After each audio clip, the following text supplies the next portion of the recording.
पिछले क्लास में कुछ क्वेश्चन भी था ना। बन गया क्या?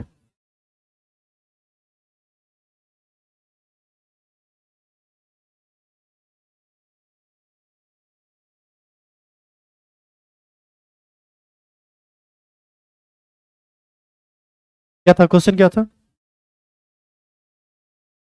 10%। चलिए शांत हो जाइए।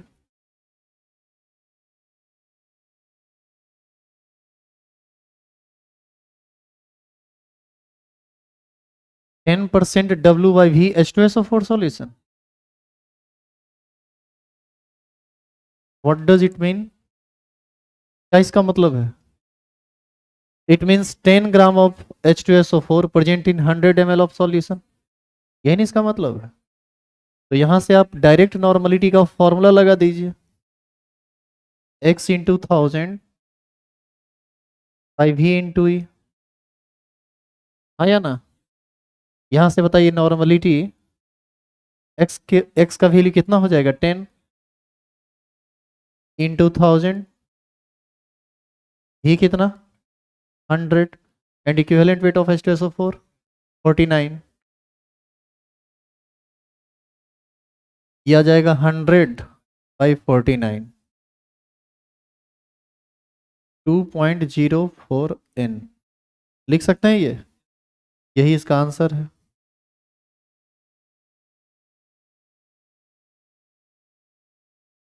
आप में से किन्हीं को इस क्वेश्चन में कोई दिक्कत भी है?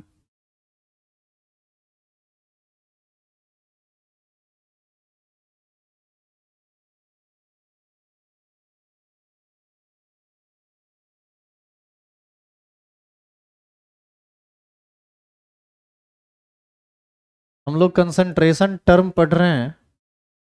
अब आगे स्टार्ट करना है मोलरिटी, जिसको कैपिटल M से इंडिकेट किया जाता है। आप लोग यहाँ लिख रहे हैं, बनाए नहीं थे क्या? घर से काम करके लाया कीजिए। धीरे धीरे कमजोर पड़ जाइएगा। तब हल्का हल्का क्वेश्चन आपको लगता होगा कि दूर, ये तो नॉर्मले है, बन ही जाएगा। एक के दिन जब भारी लगने लगेगा, बस उस दिन लगेगा कि बनेगा भी नहीं, बन भी नहीं रहा है। लिखिए।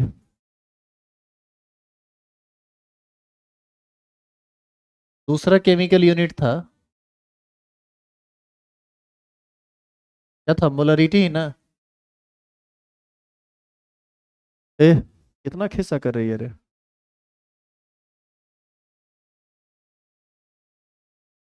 घर अड़ का भी खिस्सा यहीं कर लेती है क्या? ठीक है, ठीक है। बढ़िया है। घर का खिस्सा रोड पर किया करो।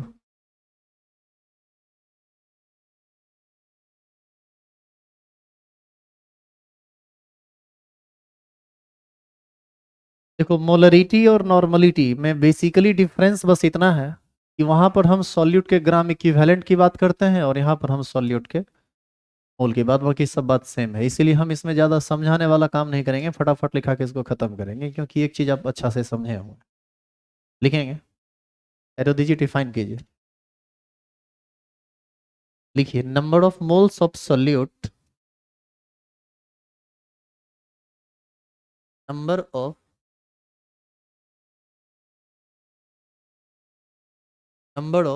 moles of solute present in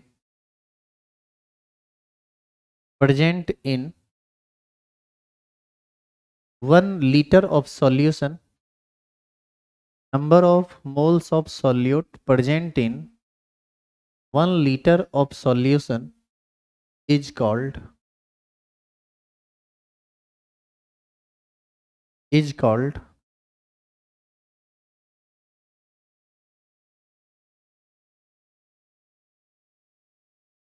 molarity. Is called molarity. Formula लिखेंगे। मोलरिटी इज इक्वल टू, इसको लिख सकते हैं number of moles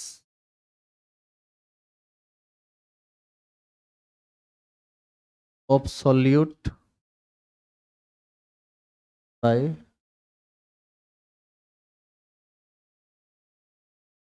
volume of solution in litre. क्योंकि ये फॉर्मूला थोड़ा ज़्यादा लंबा चौड़ा हो जाता है इसे लिखने में, तो इसी को हम लोग शॉर्टली लिख सकते हैं। मोलरिटी इज इक्वल टू मोल ऊपर और वॉल्यूम नीचे, बशर्ते कि ये वॉल्यूम किस मात्रक में होना चाहिए।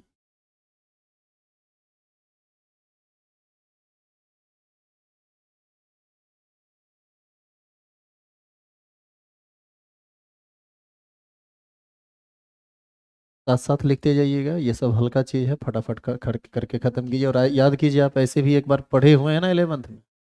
लेकिन वैसे लोग जो नहीं पढ़े हैं उनको भी हमारे ख्याल से यहाँ ज़्यादा परेशानी नहीं होनी चाहिए, क्योंकि सिमिलर है ये नॉर्मलिटी की तरह। लिखेंगे स्टार लगा के हीटिंग। कैलकुलेशन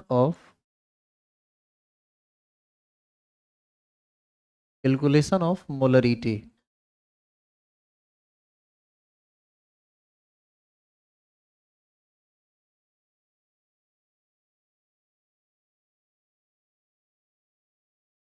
लेट मान लीजिए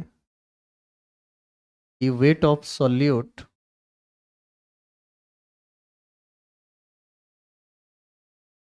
है x ग्राम। दूसरा चीज मान लीजिए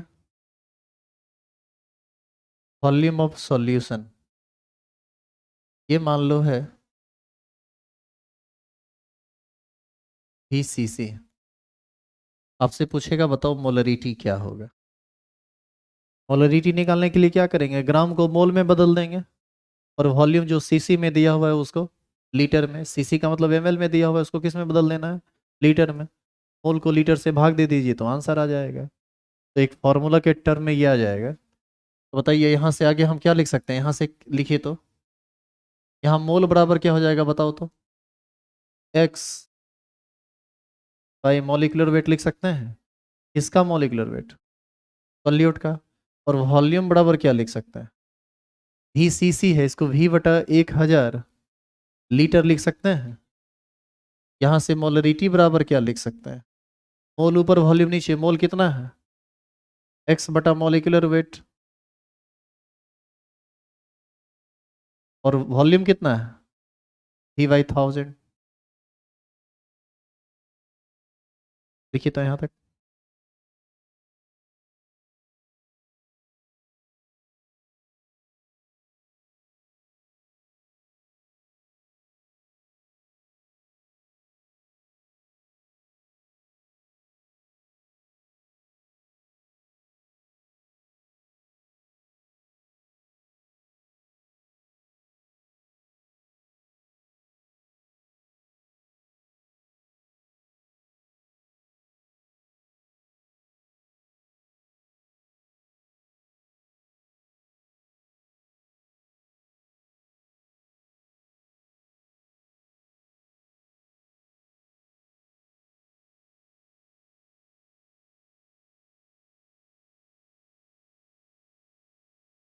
हो गया लिखा हुआ।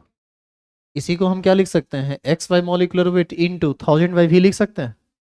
तो finally polarity is equal to क्या आ जाएगा बताइए, इसको लिख सकते हैं x/1000 वॉल्यूम इंटू मॉलिक्यूलर। क्या किन्हीं को कोई दिक्कत है इसमें, देखिए इसको।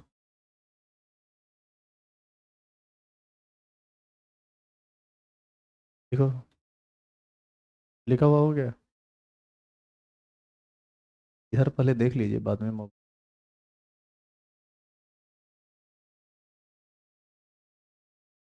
लोग हम लोग ना एक एक रिक्वेस्ट है तुम सबसे। देखो किसी भी चीज़ को, जैसे मोबाइल का लत लग गया है सभी आदमी को, हम हो आप हो कोई भी हो।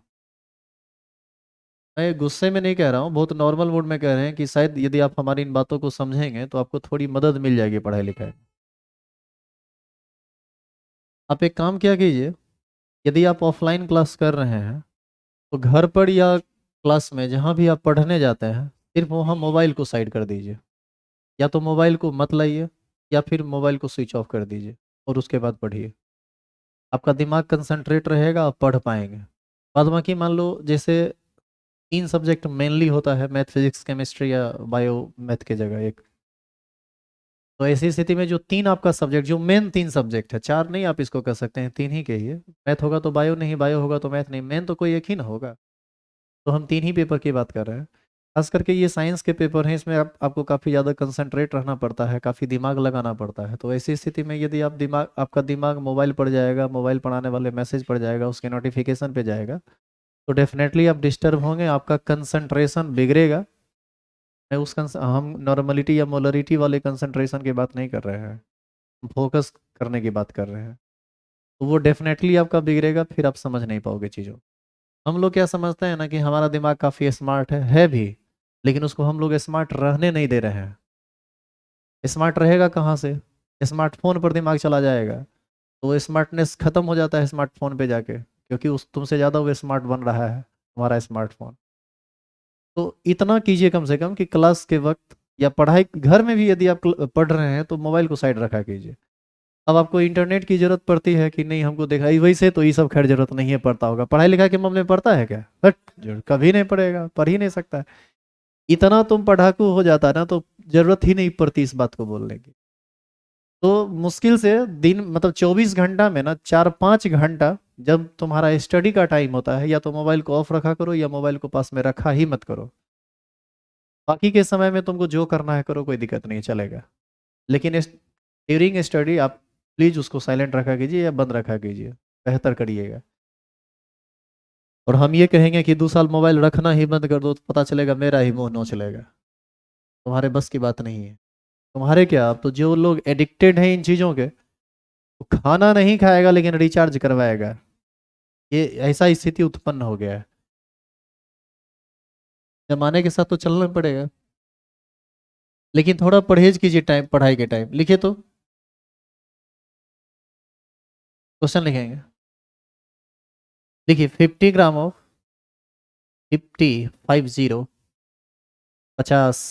समझते हो? 50 ईयर बोलते हैं तो मुंह देखने लगता है, और नहीं समझता है, कह रहे। देखिए 50 ग्राम CaCO3 ट्रेन आ रहा है। 50 ग्राम CaCO3 present in 50 gram CaCO3 present in 500 ml of solution। 50 gram of CaCO3 present in 500 ml of solution। Calculate molarity of the solution। Calculate molarity of the solution। Calculate molarity of the solution। कितना आएगा? इसी formula पर डाल दीजिए इसको। ऐसे भी आप सोचिए, इधर देखिए, 50 ग्राम को यदि हम मोल में बदलें, 50 ग्राम CaCO3 को यदि हम मोल में बदलें, तो CaCO3 का मोलिकुलर वेट 100 होता है। तो 50/100 करेंगे तो हाफ मोल आ जाएगा। और 500 ml सॉल्यूशन है, इसको लीटर में बदलेंगे तो हाफ लीटर आएगा। हाफ बाय हाफ कितना हो जाएगा? 1।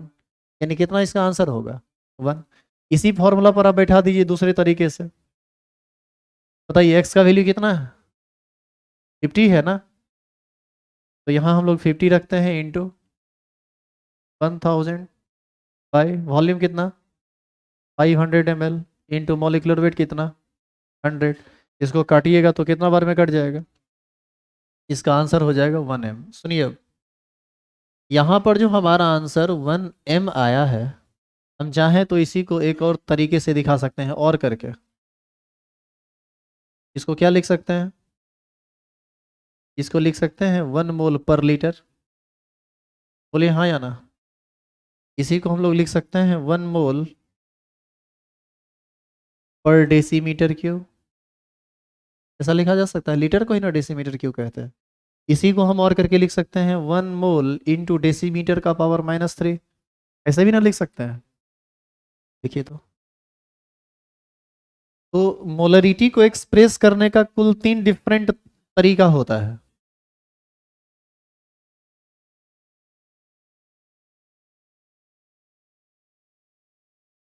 पहला तरीका है आप एम लिख के कर दो। दूसरा तरीका है आप मोल पर लीटर लिख के कर दो। और तीसरा तरीका है मोल पर डेसीमीटर क्यू करके।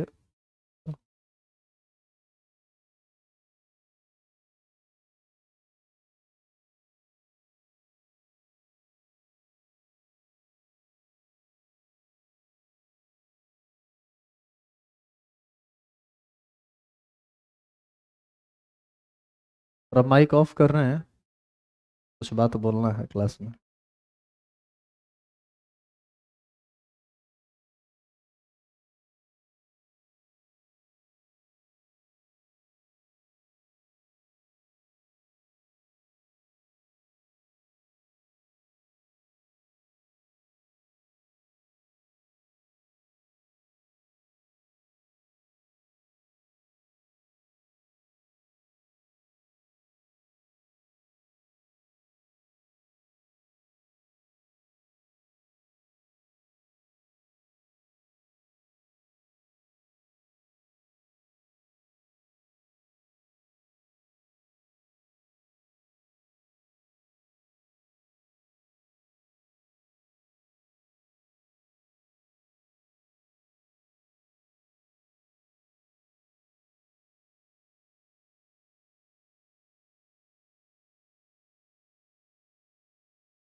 हम लोग पढ़ाई करते हैं, बाकी तमाशा होता रहेगा, देखते रहेंगे।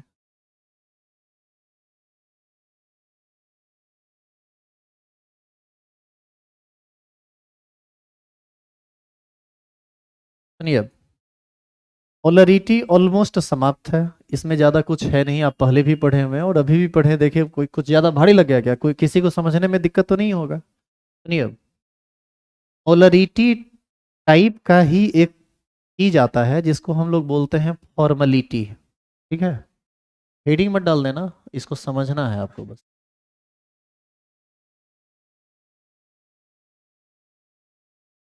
फॉर्मलिटी को हम लोग कैपिटल एफ से इंडिकेट करते हैं।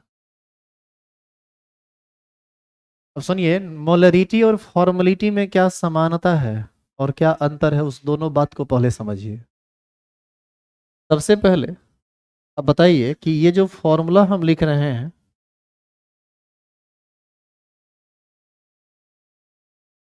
बताइए ये किसका फॉर्मूला है? ये यूरिया का फॉर्मूला है। यदि आप 100 ग्राम यूरिया को एक गिलास पानी में डाल दो या 1 लीटर पानी में डाल दो, तो ये यूरिया पूरा का पूरा घुल जाता है, पानी में पूरा घुल जाता है। यदि कोई भी आदमी किसान फैमिली से होंगे तो आप देखते होंगे कि यूरिया दिया जाता है ना खेत में, तो आप देखते होंगे कि फसल में जब पानी पटाया जाता है तब दिया जाता है यूरिया, उससे पहले दे दें, पहले यदि यूरिया दे दिया जाए और तो उसमें पानी पटाना पड़ता है, फिर सिंचाई करनी पड़ती है। और यदि खेत सूख जाए फिर यूरिया दे तो फिर उसका कोई मतलब नहीं होता है, फिर वो उतना फायदा नहीं करता है, फायदा की जगह कहीं नुकसान ना कर जाए वो। तो ये सब एग्रीकल्चर की बातें हैं, मुझे भी उतनी ज़्यादा समझ में नहीं आती हैं, लेकिन जितना समझ में आता है वो हम आपको बताएं, क्योंकि हम भी किसान फैमिली से ही हैं, थोड़ा बहुत जानते हैं, हो जाते थे कभी कभी तो देखते थे। तो NH2CO NH2 के पीछे का आप एक चीज़ समझो, यदि ये ड्राई जगह पे रख दोगे तो ये जो दानेदार यूरिया होता है वो दाना बन के ही रह जाएगा, फिर वो पेड़ पौधा को वो ना फायदा करेगा ना ज़्यादा नुकसान करेगा। लेकिन यदि आप इसको पानी में डाल देते हैं तो पानी में ये सॉल्युबल होता है, पानी में ये घुल जाता है और बेसिक बना देता है सॉइल सॉइल को। ठीक है,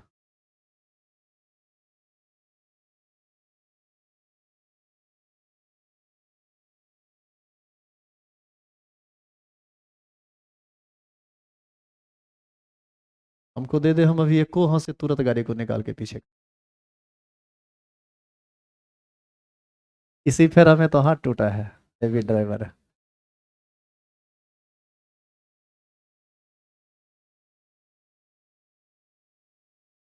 सुनिए, तो यूरिया को जब आप पानी में डालते हैं, तो यूरिया जब पानी में डाला जाता है तो यूरिया घुल जाता है, लेकिन यूरिया टूटता नहीं है। मैं क्या बोल रहा हूँ उस पर थोड़ा गौर कीजिएगा। पानी में यूरिया घुलता जरूर है, पानी में यूरिया सॉल्युबल जरूर है, लेकिन पानी में यूरिया टूटता नहीं है। ये अपने मॉलिक्यूलर फॉर्म को जैसा बाहर में रहता है वैसा ही अंदर में वो एग्जिस्ट करता है। लेकिन यदि आप NaCl लीजिए, पानी के बाहर NaCl एक मॉलिक्यूलर फॉर्म में रहता है, सोडियम क्लोराइड, लेकिन इसी को जब आप पानी में डालोगे तो पानी में जाने के बाद ये आयोनाइज्ड हो जाता है। ये टूट जाता है किस में? ये टूट जाता है Na प्लस में और Cl माइनस में। अब बताइए, जब अंदर में पानी के अंदर जाके टूट गया तो सॉल्यूट हम किसको माने? Na प्लस को माने, या Cl माइनस को माने, या NaCl को माने? किसको माने बताइए? NaCl को ही मानेंगे। लेकिन ये लेकिन ये NaCl अंदर जाके क्या हुआ है? टूट गया है। ये आगे जाके आप वांट ऑफ फैक्टर पढ़िएगा तो वहां पर observed molecular mass, theoretical molecular mass type का कुछ चीज आपको मिलेगा, वहां ये चीज आप थोड़ा बेहतर समझोगे। लेकिन फिलहाल समझिए आप कि यदि आप यूरिया का 1 मोल पानी में डालेंगे तो 1 मोल में मॉलिक्यूल की संख्या होती है 6.022 इंटू 10 टू द पावर 23। तो पानी के बाहर भी यूरिया होगा 6.022 इंटू 10 टू द पावर 23, पानी के अंदर भी होगा 6.022 इंटू 10 टू द पावर 23, क्योंकि ये टूटता उठता पानी में नहीं है, जैसा पानी के अंदर वैसा पानी के बाहर। बस अंतर यह रहता है कि यूरिया एसोसिएटेड फॉर्म में रहता है, पानी के अंदर जाएगा तो घुल जाएगा, तो खाली हर एक मॉलिक्यूल अलग हो जाएगा एक दूसरे से, वैसे सारा मॉलिक्यूल एक दूसरे से सटा हुआ रहता है। लेकिन जब आप NaCl को पानी में डालिएगा तो NaCl में एक खास बात है, NaCl पानी के बाहर इस फॉर्म में रहता है, सोडियम क्लोराइड के फॉर्म में, जहां पर Na प्लस और Cl माइनस आपस में एक दूसरे से सटे हुए रहते हैं इलेक्ट्रोस्टैटिक फोर्स ऑफ अट्रैक्शन के द्वारा। लेकिन जैसे ही आप इसको पानी में डालेंगे तो ये टूट जाता है Na प्लस में और Cl माइनस में। यदि आप 1 मोल लिए हैं NaCl, तो पानी में डालने से पहले इसके मॉलिक्यूल्स की संख्या होगी 6.022 इंटू 10 टू द पावर 23। लेकिन जब ये पानी में जाएगा तो कुल पार्टिकल्स की संख्या दोगुनी हो जाएगी, क्योंकि NaCl टूट रहा है ना दो भागों में, एक Na प्लस में और एक Cl माइनस में। तो वहां पर कुछ बातें कॉलिगेटिव प्रॉपर्टी से संबंधित बदल जाती है, जो आप आगे डिटेल में समझ पाएंगे, अभी वो बात आपको समझ में नहीं आएगा, जिसको हम लोग एबनॉर्मल कॉलिगेटिव प्रॉपर्टी कहते हैं। तो उसी के लिए हम लोग फॉर्मेलिटी का यूज करते हैं। बाकी नॉर्मलिटी फॉर्मेलिटी में कोई अंतर नहीं है। अब डेफिनेशन में क्या अंतर है, आप उस डेफिनेशन को सुनिए। डेफिनेशन अभी आपको क्या लिखाया गया? मोलरिटी में आपको लिखाया गया number of moles of solute, यही ना लिखाया गया? Number of moles of solute present in 1 litre of solution is called molarity. ये मोलरिटी कहीं भी किसी भी सब्सटेंस का नंबर ऑफ मोल निकाल लीजिए सॉल्यूट का, वॉल्यूम लीटर में लीजिए, डिवाइड कर दीजिए, निकल जाएगा। लेकिन इसमें जब फॉर्मेलिटी का डेफिनेशन हम लोग पढ़ते हैं तो यहाँ हम लोग पढ़ते हैं number of moles of ionic solid. Ionic solid आप जैसे ही कह रहे हैं मतलब वो पानी में जाके क्या होगा? केटायन और एनायन में टूटेगा। तो number of moles of ionic solid के लिए एक वर्ड यूज किया जाता है फॉर्मोल, FORMOLA, फॉर्मोल, ठीक है, इसका यूज किया जाता है। तो ये सब बात धीरे धीरे आपको समझ में आएगा, अभी एक बैग समझ में नहीं आएगा।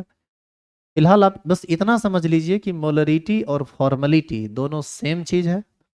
बस अंतर यह है कि मोलरिटी का यूज हम ऐसे सॉल्यूट के लिए करते हैं जो पानी में जाकर ना ही डिसोसिएट होता है ना ही एसोसिएट होता है, और फॉर्मेलिटी वर्ड का यूज हम ऐसे सॉल्यूट के लिए करते हैं जो जो पानी के अंदर जाके या तो टूट जाए जैसे NaCl, या फिर जुड़ जाए जैसे एसिटिक एसिड। आप बेंजीन सॉल्वेंट में जब एसिटिक एसिड को डालेंगे ना तो दो मॉलिक्यूल आपस में सट के एक हो जाता है, डालेंगे दो हो जाएगा एक अंदर में जाके। तो ये सब बात आगे आपको थोड़ा बेहतर समझ में आएगा, इसीलिए हम इस टॉपिक को बस थोड़ा डिस्कस कर दिए। इस पर ज़्यादा वर्क हम नहीं किए हैं, इस पर ज़्यादा वर्क करने के लायक अभी आप हुए नहीं हैं। जब होंगे 2 4 10 दिन के बाद तो अपने आप को ये सब बात समझ में आ, ठीक है? बढ़े आगे लिखेंगे रिलेशन बिटवीन, 1 मिनट रुक जाइए, रिलेशन अभी मत पढ़िए।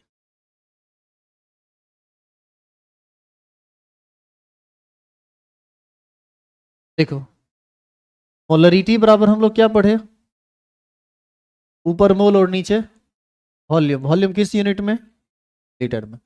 तो यहां से बताइए मोल बराबर क्या हम लोग लिख सकते हैं, इसको लिख सकते हैं मोलरिटी इंटू वॉल्यूम, किस में, लीटर में।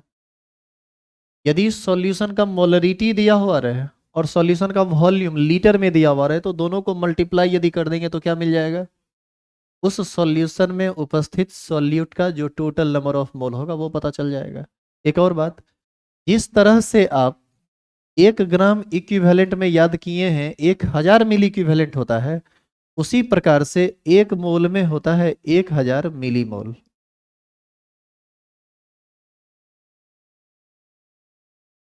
एक मोल में कितना मिली मोल होता है, 1000, तो 5 मोल में कितना होगा, 10 मोल में। मोल को मिली मोल में बदलना हो तो क्या करेंगे, 1000 से मल्टीप्लाई कर देंगे। अब इधर देखिए, यदि इसमें इधर भी 1000 से गुना कर दिया जाए, इधर भी 1000 से गुना कर दिया जाए, तो इक्वलिटी पर तो कोई फर्क नहीं पड़ेगा। मोल कन्वर्ट कर जाएगा मिली मोल में और ये लीटर कन्वर्ट कर जाएगा मिली लीटर में। तो यहाँ से आपको ऐसा नहीं लगता है कि हम लिख सकते हैं, ये लिखा जा सकता है millimole of solute is equal to molarity of solution into total volume of solution in millilitre. तो यहाँ से हम वॉल्यूम लिखते हैं और इस वॉल्यूम को क्या बना देते हैं, ml, या सीसी भी कह सकते हैं। आपको इस दोनों की जरूरत पड़ेगी आगे जब आप न्यूमेरिकल सॉल्व करें। आज असाइनमेंट आपको मिलना था, असाइनमेंट बना हुआ भी है, सिर्फ वो स्टेपल नहीं हुआ था जिस वजह से नहीं मिल पाया, कल डेफिनेटली आपको मिल। अभी तक जितना जितना थ्योरी आप पढ़े हैं 40-45 क्वेश्चन उस पर बनेगा। कल आपका वर्क लोड बढ़ेगा थोड़ा ज़्यादा। उतारिए इसको।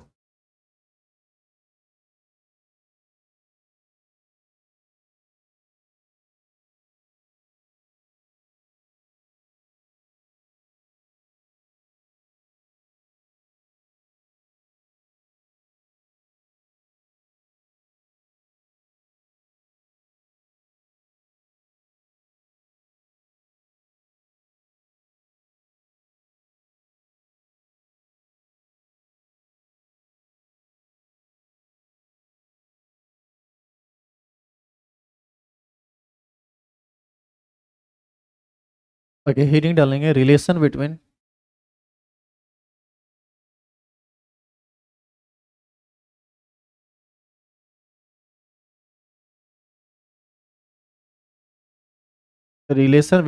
Molarity and normality.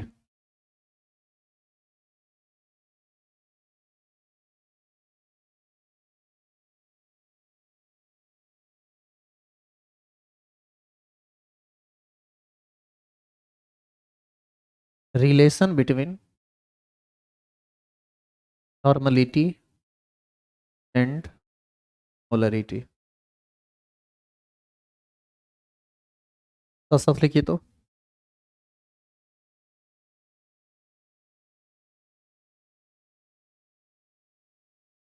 बताइए मोल बराबर क्या होता है, वेट बाय मॉलिक्यूलर वेट, हाँ या ना। ये वेट होना किस में चाहिए, ग्राम में। इसको मान लेते हैं इक्वेशन 1।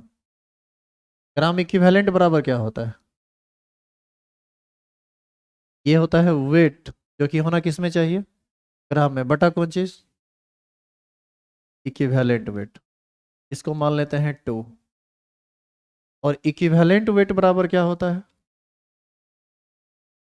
ये होता है मॉलिक्यूलर मास यानी मॉलिक्यूलर वेट बटा कौन चीज, एन फैक्टर। इसको मान लेते हैं 3। ये तो सारा चीज बेसिक में आप पढ़े हुए हैं। अब जो लोग बेसिक क्लास छोड़े हुए हैं उनको परेशानी हो सकता है, तो बेसिक वाला लेक्चर देख लीजिए, वो ये यूट्यूब पर अवेलेबल है। यदि इसमें दिक्कत है तो, और नहीं दिक्कत है तो आगे बढ़िए। अब हम लिखते हैं फ्रॉम 2 एंड 3।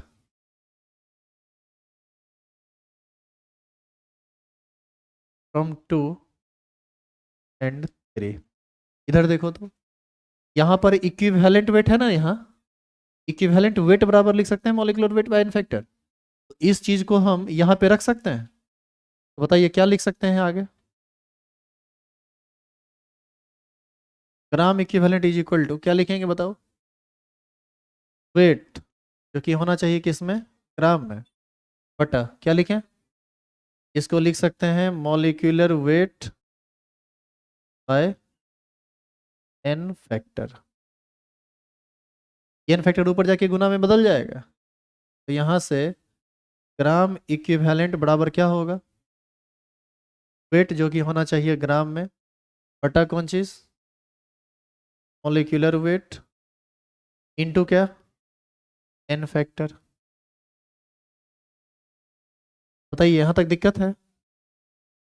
वेट बटा मॉलिक्यूलर वेट, वेट बटा मॉलिक्यूलर वेट क्या होता है, मोल। तो यहाँ से ग्राम इक्विवेलेंट बराबर क्या लिखाएगा, ये लिखाएगा gram equivalent is equal to mole into, आप याद कीजिए बेसिक में ये रिलेशन हम आपको डायरेक्ट बता दिए कि ये होता है, आप समझ में आया कि कैसे होता है। अब यदि आप ये रिलेशन समझ गए तो नॉर्मलिटी और मोलरिटी का रिलेशन भी आगे एक लाइन में समझ जाएंगे। पहले यहाँ तक लिखिए।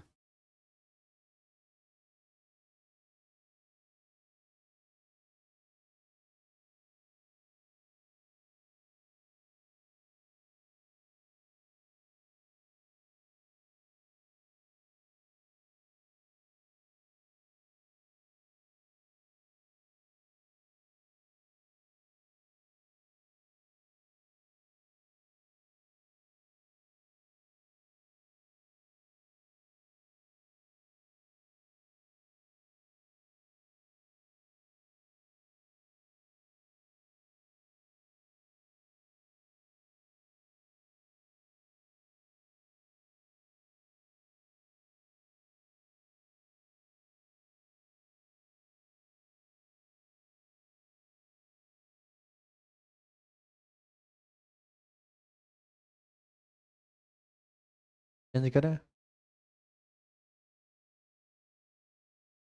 अब बताइए यदि हम वॉल्यूम इन लीटर से दोनों तरफ डिवाइड कर दें तो इक्वलिटी पर तो कोई फर्क नहीं पड़ेगा क्योंकि दोनों तरफ ना डिवाइड कर रहे हैं।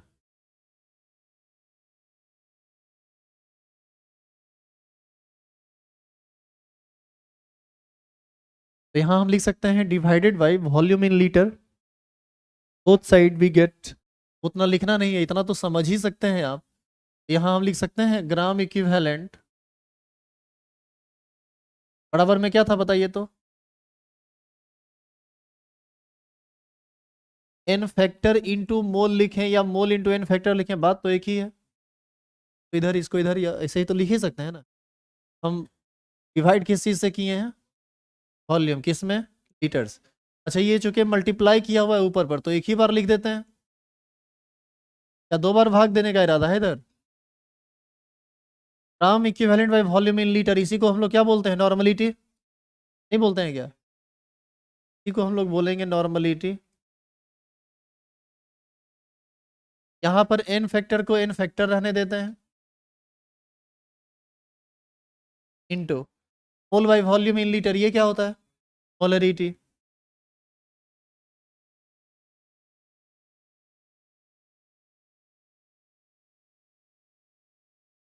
बताइए नॉर्मलिटी को कैपिटल एन से इंडिकेट करेंगे, एन फैक्टर को स्मॉल एन से, और मोलरिटी को कैपिटल एम से। तो यहाँ से पता चला कि n in is equal to n M होता है, जहाँ पर कैपिटल एन जो है वह नॉर्मलिटी है, कैपिटल एम जो है वह मोलरिटी है, और स्मॉल एन जो है वह एन फैक्टर है।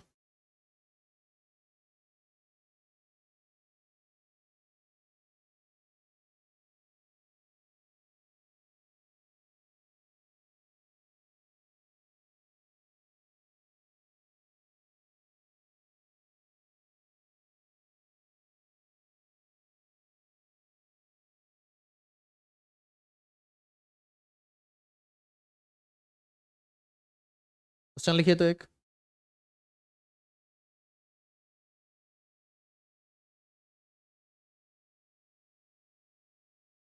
लिखेंगे 196 ग्राम, 196 196 ग्राम H2SO4, 196 gram H2SO4 present in 500 ml of solution, 196 gram H2SO4 present in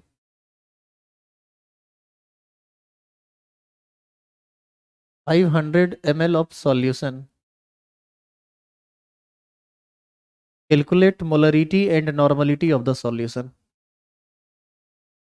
Calculate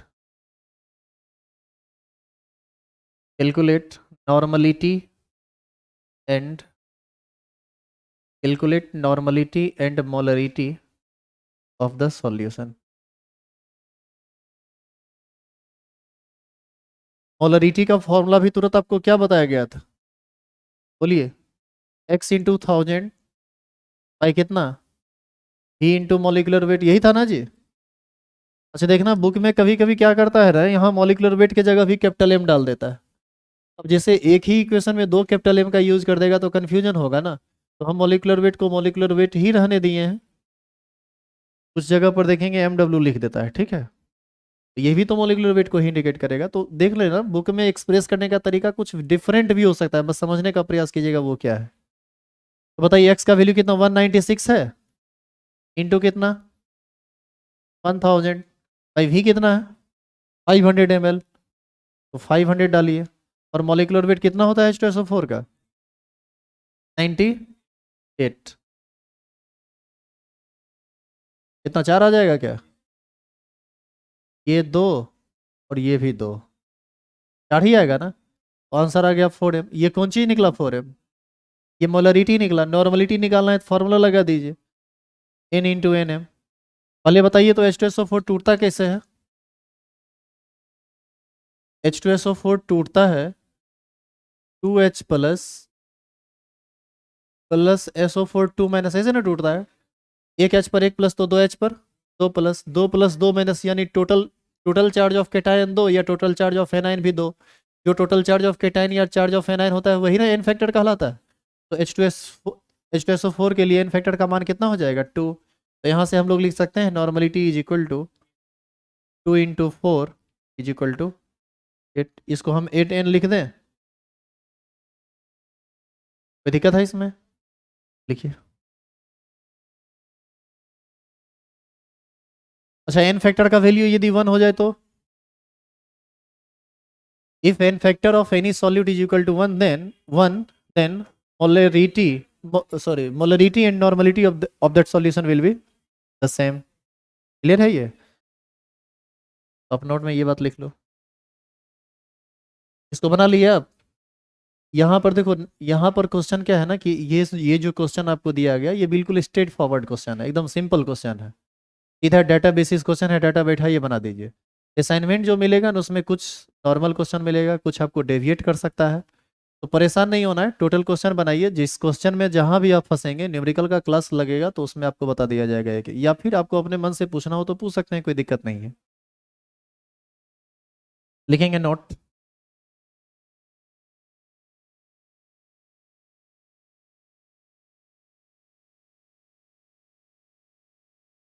normality is equal to होता है n इंटू एम, यही होता है ना। If n is equal to 1 then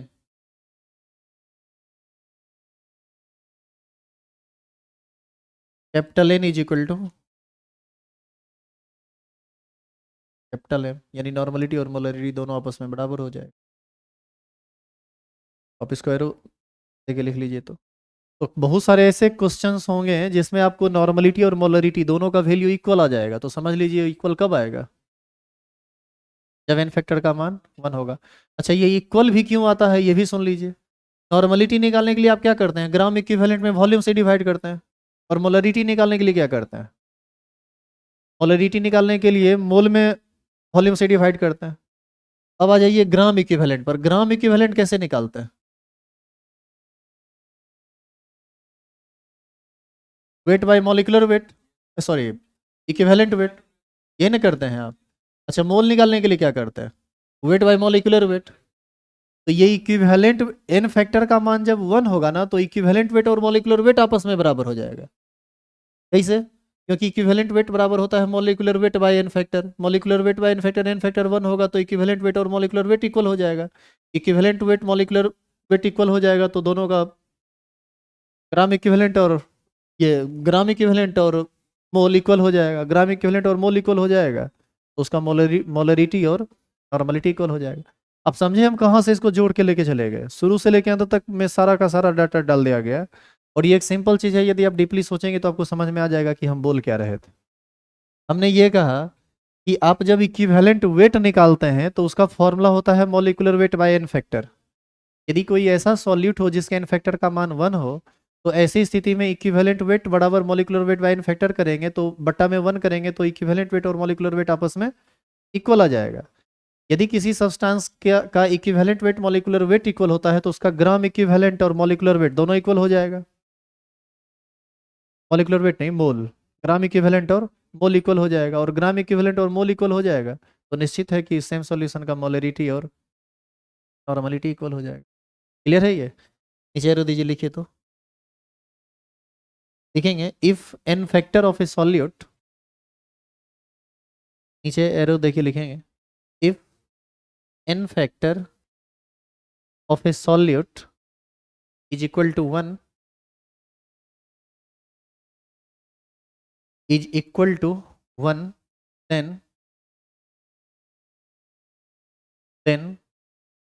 normality and normality and polarity, then normality and molarity of that solution will be the same.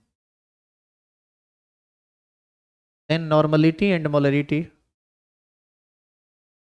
of that solution will be the same.